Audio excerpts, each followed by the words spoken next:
Hello and welcome to Muscles Unlimited, a resource for bodybuilding and fitness related information. Today I'm going to discuss intensity versus low intensity. And it's kind of amusing when people talk about how hard they train. And I hear it all the time, but in my opinion, if you have to talk about it, you're probably not training that hard to begin with. Because in reality, in order to train with high intensity, you have to have the conditioning to do so. And the pace I see a lot of people performing, they're not really putting out that much effort. So it's kind of like a catch-22 situation. They never go beyond a certain point where they develop that stamina, that endurance, and that ability to reach a high threshold in terms of optimizing the muscular development, nor do they in any way improve their tolerance to pain. So in my opinion, in order to really document your degree of intensity, it's very simple. I'm a big stickler for documentation. In other words, let's say, for example, I do a set of 10 with 100 pounds, and there's no way I could do the 11th rep if my life depended on it. Well, the next time around, guess what? I have to do at least 12 or better, right? So that in of itself is going to guarantee that you train with high intensity. It's going to take everything that you have inside of you in order to perform that additional rep.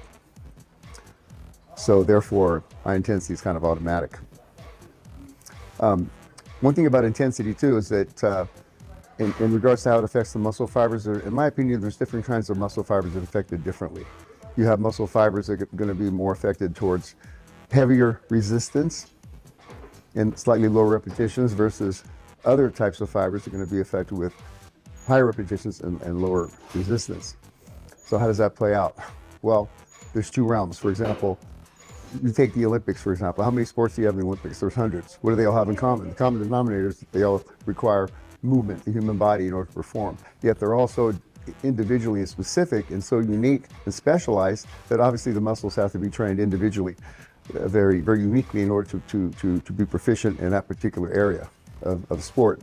And of course, there's a skill component involved too. Well, for our purposes, we're more concerned about what? Maximizing strength and muscular hypertrophy.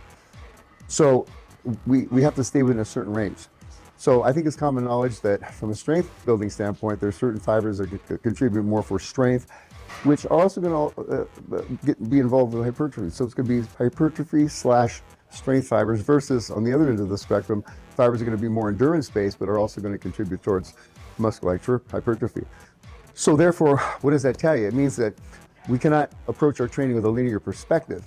We have to train in a fashion we're going to affect both sides. So in my opinion, the heavier resistance, even though we're still training to momentary muscular failure, there are ways to enhance that intensity. We can do force reps, negative resistance, drop sets, and so on. But ultimately, we're affecting more the, again, hypertrophy / strength component, which is also going to, build muscle growth.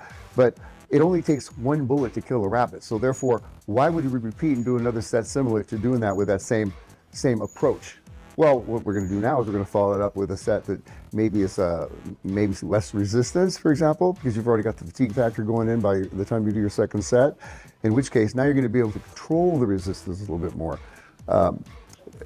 which in effect is going to affect a different type of muscle fiber. You might increase, by lowering the weight, it might enable you to do slightly more repetitions. So now, on the other end of the pendulum, you're going to be affecting more the endurance / hypertrophy fibers, and everywhere in between. But that's only part of the picture. Now we're talking about different types of fibers, but what about the percentage of fibers overall? Well, now that's where intensity comes into play. So in my opinion, the higher the intensity, the more percentage of those overall muscle fibers on both ends of the spectrum that you're going to affect. So